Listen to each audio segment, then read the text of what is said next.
everyone. Happy New Year. Can I still say that on January 4th? Is that annoying? No. Is that okay? No, I think you get a week grace period. Larry David says January 4th is it. And I normally abide by everything he does. So I don't know if I didn't want to annoy you on that. Is there a greater sarcastic human being on the earth than Larry David? You're number 2, but Larry David's number 1. You're right. No, I'm behind Seinfeld. Come on.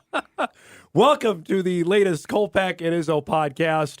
Jeff Kolpack, Dom Izzo, as we ring in 2024. I believe this is year 13 of us on podcasts, Kolpack. So happy anniversary on that. Wow, we're getting up there. Congratulations to that. No shortage of topics and things to talk about. Never here. is there? No, not when you're covering Division I athletics. Not anymore. Not anymore. There's no real off season or downtime on that. We just were at the Bison men's basketball game last night. North Dakota State lost to Montana, 96-86.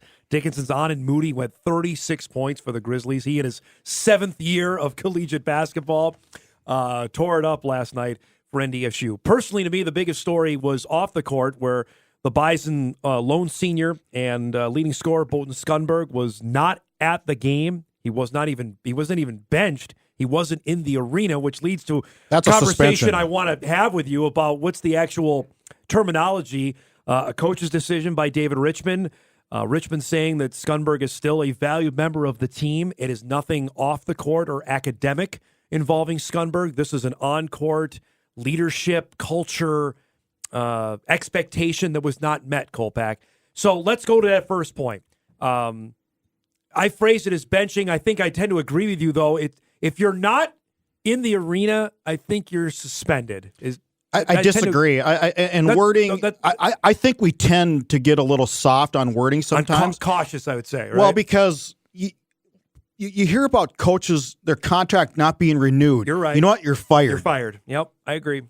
One word, fired. Yep. Your contract has not been renewed. You're fired.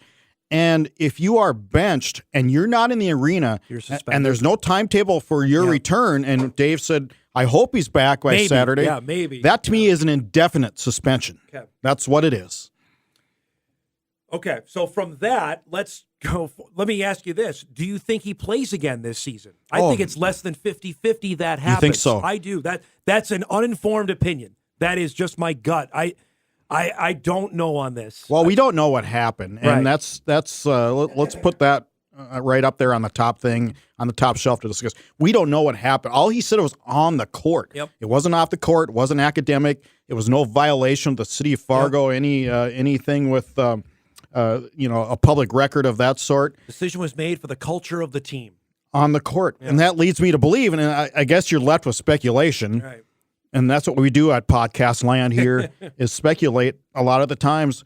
I would guess he said something to Coach Richman. I would guess he kept disagreeing with orders or disobeying or not doing what he's supposed to on the court, whether it was defensively, offensively, he's doing his own thing.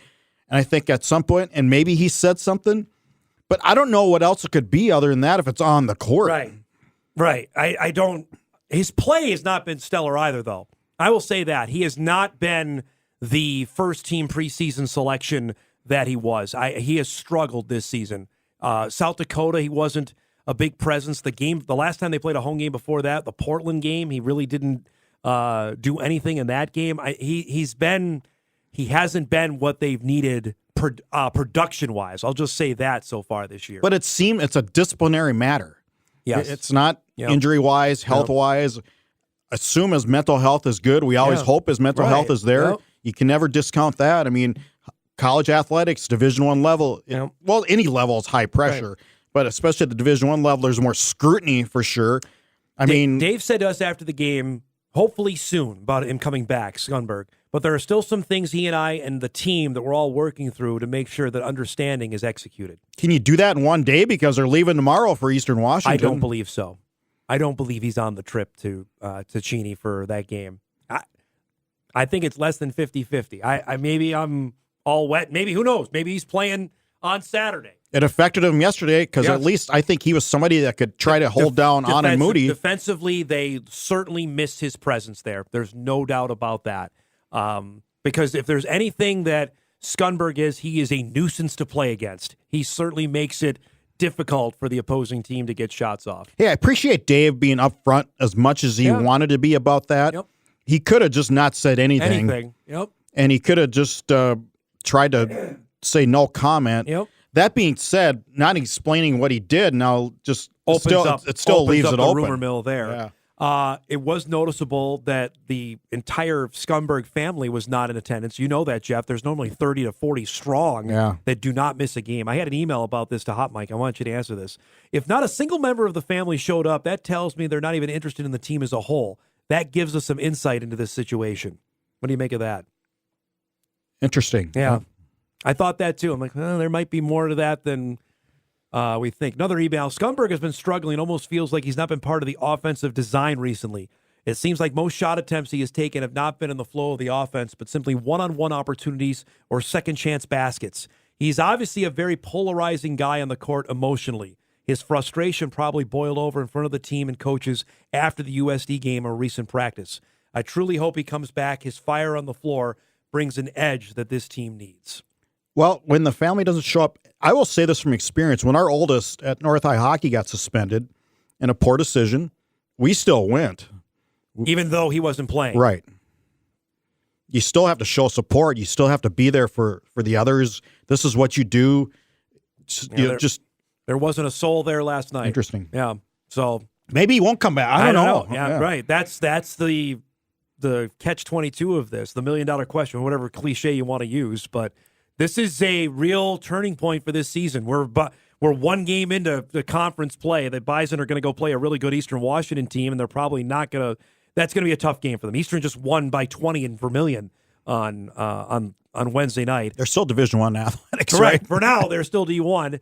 And then the Bison go to Kansas City and Omaha. And I think there's one conclusion we made out of so far. The Summit League is wide open with a capital W on the men's side. Well, there's two thoughts about this. One, it really doesn't matter till March. Correct. So if you're going to deal with something, deal with it now. Yep. And obviously that goes into Dave Richman's thinking. It's not like football where if you lose and you're in a mid-season slump, you're out of the playoffs, you're done. It doesn't matter almost in basketball. Nope. I mean, it matters that you're good, right, but it doesn't matter that you're winning and losing at this point. It really doesn't when it comes down to it. But at some point, things got to go the other way. This better be rock bottom. Right. I mean, and then you better find a hill here to climb. Yep. You look at the Summit League. St. Thomas is far and away the number one team right now, 11-5 overall. Denver's at 10-6, and then here's the rest: 7-8, 7-7, 8-8, 8-8, 6-10, 8-8, 7-8. Ugh. Yep. That's exactly where they're at now. It's a complete 180 from the last 2 years. South Dakota State, we knew in 22 was the best team. Last year, we knew Oral Roberts was the best team. It might be Johnny Tower and St. Thomas, and I'll tell you this right now. If they end up being the number one seed, that is a nightmare scenario for the league because they're ineligible to go. So if you get to Tuesday night and St. Thomas is in that game, that is a bad scenario for the Summit League. I'll tell you that right now. Well, the runner-up's already partying, right? Does it go to the runner-up? I have to look. I don't know on that. It may go to the regular season champ, and if they're the regular season champ, then who? Then it's is it the second place team? I know we've played one conference game, or some have played two, but I'm telling you right now, they're good. And that's a credit to Tower because Andrew Rohde, their best player, went in the portal. He's playing in Virginia right now, and they still got a pretty stacked team. I forgot about that. They lost their best guy, freshman of the year. Rohde went to Virginia, and they're still that good. So keep an eye on that. That is a story. We said this. We said this when they got in the league. Do not overlook them, and they're wasting no time. They have arrived. They already won a tournament game. Heck, you remember we were there last year. They should have beat Oral Roberts in that semifinal game. They had a couple of chances to knock off ORU in the semifinals a year ago. So with 3 or 4 guys that were there as Division III recruits. Guys, correct. Parker Bjorklund's one of their best players. He's a D3 commit. He was a Division III player in the MIAC who's now standing out in Division I hoops. So just to wrap up on the Skunberg point, the Bison saw Derek Dissett, I thought, gave him some good minutes, I thought, last night. But I think they have to use both Feddersen and Morgan on the floor at the same time. I think they have an advantage there, Jeff, that they need to start taking advantage of. Feddersen's looked pretty good. I like his game. Yep. I like his game. I like his outside shot, a nice-looking shot. He looks stronger, obviously, than he did when he came in last year. And a good mid-major recruit. Came in 6'10", not really highly heralded. It's a guy who could come in and develop. They saw something, obviously, in high school. And Dave said this. He was a guard bringing the ball up the court. And so you look at those things, those little details, like here's a 6'10" guy that can bring the ball up the court as a point guard at times for his high school team. Wow, okay, maybe we can – that's good recruiting right there. Yep. That is really good recruiting. Yep. They developed him. I think Tejavis Miller continues to impress. Damari Wheeler-Thomas. Damari didn't play well. No, did not have a great game last night. And I think you need to see more out of him and Lance Waddles. They need more there from each of those Waddles, guys. the Bison cut it to 6. Lance Waddles had a pretty open 10-footer in the lane and was just way short. Well, what are you taking a 2-pointer for, though? Don't you need two threes there? That's certainly on the discussion. That would be for your 36 seconds left. They just got the ball after Montana turned it over because they didn't realize you can't throw the ball sideways. But that being said, at 36 is still a lot of time, and it was an open 2. You cut it to 4. The Mo is on your side. The other team looked to be reeling a little bit for the first time all game. Yep. And so I didn't have a problem as much as that. I would have preferred a 3 there when you have that kind of time left and the way they were shooting the ball from outside at that particular point. And the crowd was – I will say this, Jeff. We got on Bison basketball. The last 2 games, they have been dynamite. The South Dakota game on Friday night was really good. And last night on a Wednesday, there's no students. Yeah. It was really good. And so the Bison – you look at that, they missed a chance to capitalize. 2 blown opportunities there with good crowds. And they lost both games. That's a tough deal. If you're asking people to come out and then that happens, that's and tough. then they hardly gave them a chance to get into it. I mean, Montana never trailed. It was the game. A double-digit lead for most of the game. Yeah, and I'll say this: Moody has been that way since I saw him first play high school basketball in 2016 at Dickinson. Like there's never a shot he doesn't like, and when he gets going, like he did last night, he can have a game like that. Yeah, what did he tell me? He said there was a little fuel there for him. Well, no doubt. I mean, his older brother Nate won what? I think Nate won 5 championships here playing wide receiver, and Allie played volleyball for the Bison. So there's a lot of ties between the Moody family and North Dakota State, and that was. Did they recruit him? Did Dave recruit him? They looked, but UND was wanted more. Yep, they wanted. You remember the big guy, Jordan Meininger from Dickinson, the 7-footer. They got him. And obviously that didn't work out because of injuries and whatever. So that's the way it went there. So Bison women lost handily at Montana State, which I'm still trying to get my hands around what kind of team this is. They go to Vermillion and have a really good win. They were up by 20 and win in South Dakota and then got dusted in Bozeman last night. Best 3 players were 2 of 22 from the field. That's not going to do it. No points. First time in her collegiate career was shut out. That's not good. We don't know what we have in this team. No, and now they're down to 10 players with 3 players that left. And with Logan's reporting on that, which you can read at Inforum.com, Christina Ikofo-Yomain, Marwa Bedziri, and Grace Massacoy have all decided to leave. This program, I feel like it gets close. It gets close to making strides, and then players leave or there's some sort of, I don't know if it's drama in this case, or anytime 3 players leave, I guess it's some sort of drama. I don't know, and it just gets close. But it's 1 step forward and then 2 back. That's how I feel like over the last couple of years that it's gone with this. And who knows? Again, I'll say on the women's side, it's wide open there. South Dakota State is still good, but they are not. They had to go to double OT to beat Northern Arizona. They're not invincible like they have been. USD certainly not invincible. The Bison have already got them. So. If they can find something here, look, I think the Bison women have a heck of a chance to maybe play on Tuesday in the Summit League Championship game. If they can find a way to shoot better, that's the one thing that's really bugged them so far this year is they've not been able to shoot the ball. That's why you've seen the point totals where they've had against Creighton and Minnesota and last night with Montana State. The ball's not going in the basket for them so far, which is odd considering the kind of size that they have on this team. Yeah, and the shooter of heaven. Right. With a Hamling player like that. We'll see. You mentioned Northern Arizona. That's who the Bison play on Saturday, who just gave SDSU a heck of a game going to double overtime there. So we'll see. That's the basketball update. We can't do a podcast without chatting something about football. Since we're going to do this, before we get into it, does Montana keep this game within 2 touchdowns to South Dakota State? No. Okay. No. Wow. Simple as that. It's an angry no. It's an emphatic no, not an angry no. It's an emphatic no. So this is a blowout? Yes. 42-17. Like, okay, so to the likes of, because I've had a couple people say, I think this game might be like the Bison Eastern Washington championship game. Remember, NDSU was comfortably ahead, but Eastern kept hanging around. I thought Eastern had better offensive weapons, though. Than Montana with does? Berrier is a better quarterback, for one. He was.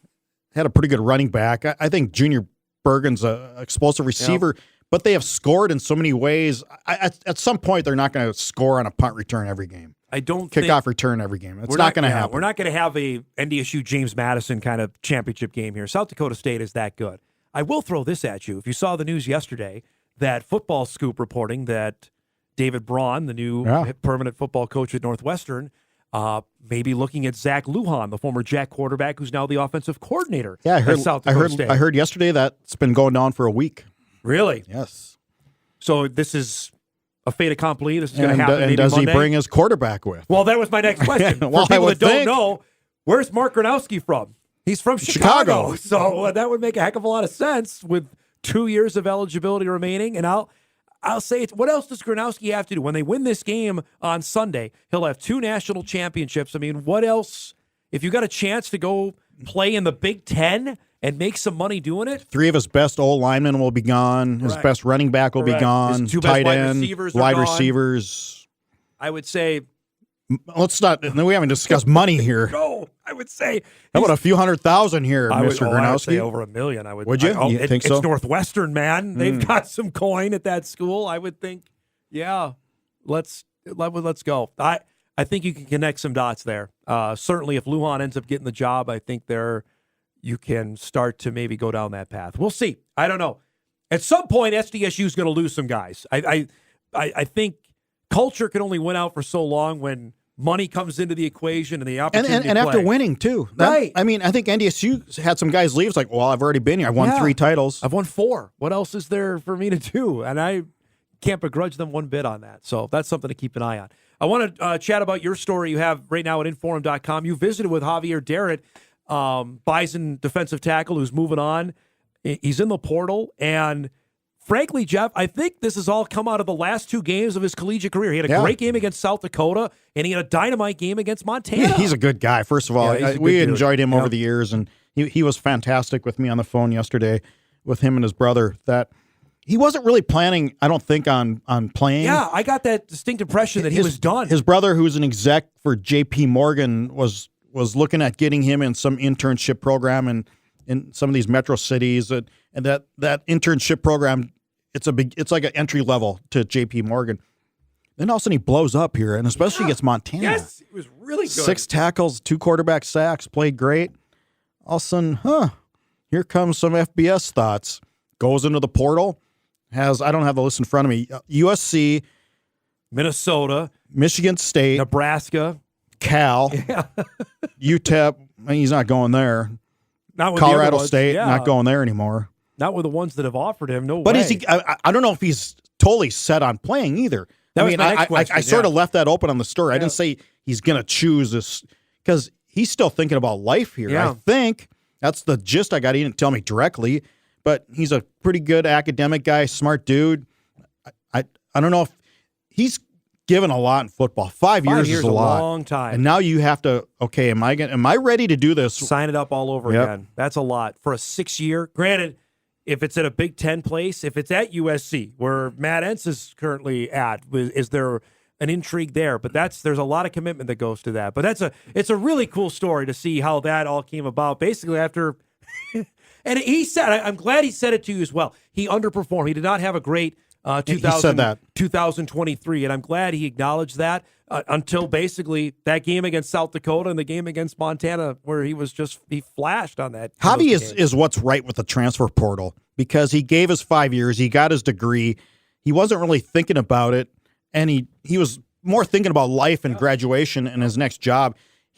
He wasn't like this third-year, second-year guy who threw his name in hoping to get something somewhere else. Like, I'm going to get some money somewhere. I'm an FBS guy. Then you end up with, a walk-on or some lower. Or maybe nothing at all. Yeah. Maybe it all blow up. So that's a neat story. I'll be interested to see what happens there. I had 2 emails say, Dom and Jeff, next time you tape a podcast, will you admit how wrong you were that that majority of the Bison players did not leave to the transfer portal? Well, I'll say said that, not me. I said it, yes. I thought there would be quite a few. So I was dead wrong on that. And I'll say this, and you said it on the Bison Media Zone yesterday, Tim Polasek's already won a game without even coaching.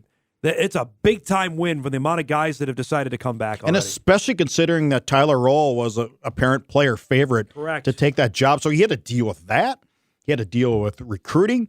He had to deal with potential of this, that, or figuring out his staff. Yep. Which is intact. Yep.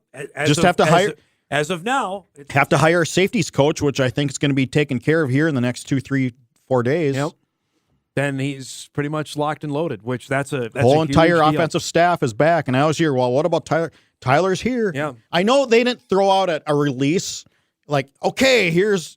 You don't find it on the staff or on the NDSU football website. Like, okay, here are the coaches. Right. I don't even know if they're listed actually. Not yet. It is not. Yeah. I looked yesterday. It is still not for 2024 on there. So when I asked him, he kind of got a. He's like, why people? I go, well.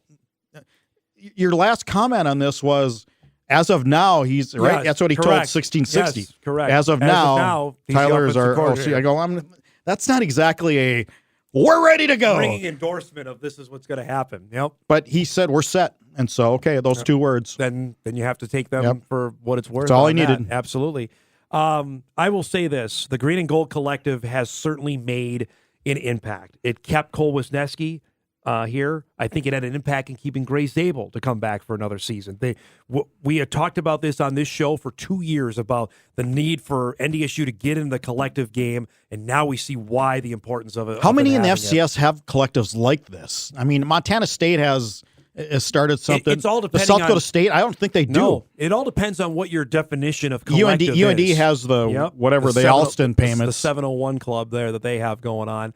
I think, honestly, it's not many because some would brand it as collective, but maybe it's just they're getting cost of attendance as part of that, as the stipend that didn't offer it beforehand. It's few, Jeff. It's not what NDSU's doing. It is far and few between in the FCS ranks. I think what Jay Bartley is doing is I'm not saying it's saving the program, but I think it's saving from taking a step back into the rest of the mediocrity of FCS football. And it's launched NDSU into the conversation that 2024, they're going to be pretty darn good next season with the guy. If both quarterbacks are back, if they're now left tackles, Zabel's going to play left tackle next season. You have your All-American safety back.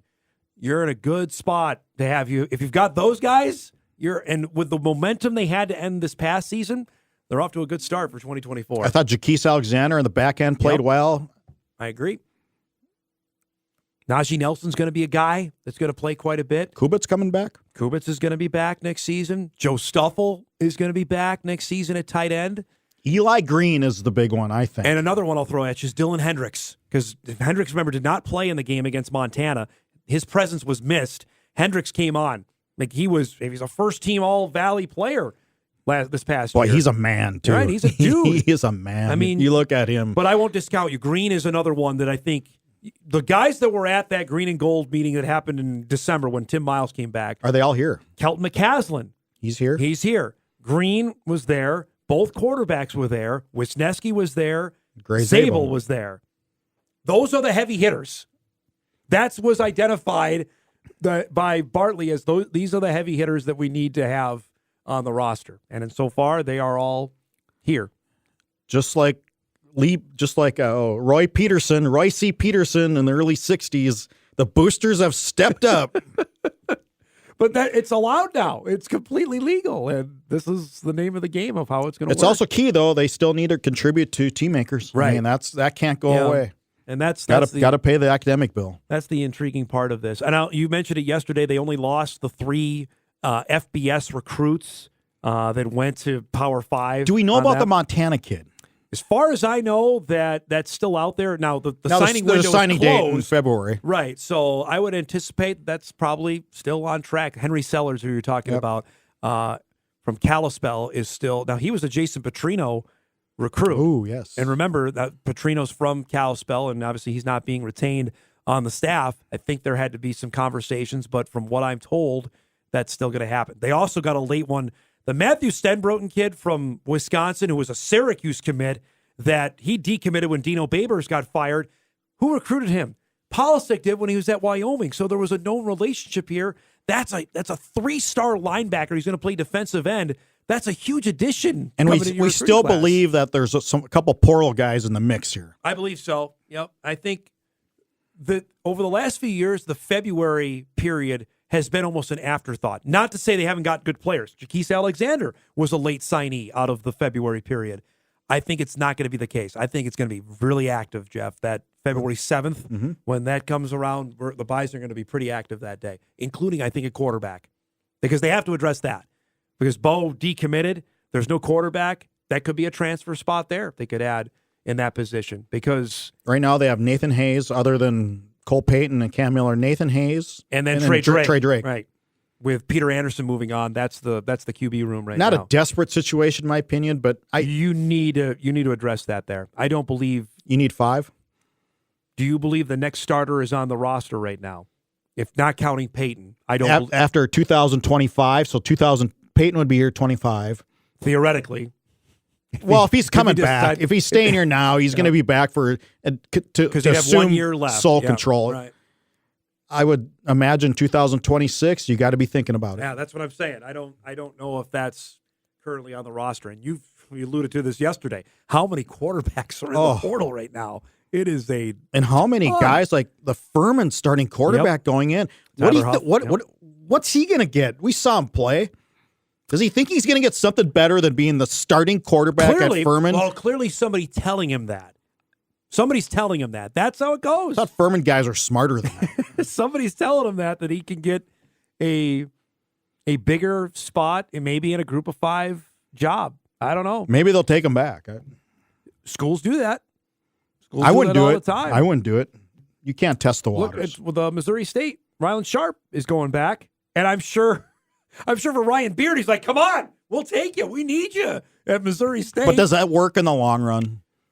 It opens up a can of worms. I wouldn't want to go down. I'll say that. But if I need to win football games and this guy can help me, yeah, come on. I'll worry about the consequences of it later. Nope. Can't do that. I understand. I'm telling you. I know what you're saying. As a football coach, I'm not talking reality of Missouri State football here. On the practical process of it, no. If you're leaving, goodbye. I guess I would have to go to my leadership, my captains, and go, do we want this guy back? And they would probably say, yeah, we would take you. NDSU did with Kobe. NDSU ran headlong into that with Kobe Johnson, I believe with Courtney Eubanks as well. And the players said no. Yeah. And that you could that's say what whatever. We believe, right? Yeah. I think that's pretty true. We can speculate all we want on this, but I'm pretty sure that's true. I know for one it's accurate with one of the players. Okay. And I can tell you that would each of them help them win more games this year? Absolutely. Each of them would have been dynamite players on the 2023 roster. What did it have caused long term? That's something that Matt Entz didn't want to go down. I don't know if you want to approach that. Yeah, and that's a. And I'm firm believer that Polasek's of the same belief. Yeah. He's one of those big, again, overused word, but culture guys for sure. Last topic I want to get to before we go, because I had numerous people ask me, are you surprised that Grant Olson got the defensive coordinator job? No, I'm not. I think he was really in the mix when Petrino got the job. And last year. Maybe it was 50-50. I don't know what Entz was thinking, but it was a pretty serious matter. And I think Matt just went with the more experienced guy, and Petrino saw what he did at Southern Illinois against NDSU. Yep. I thought, okay, let's go with this guy who's got the experience and has called plays and has called defenses.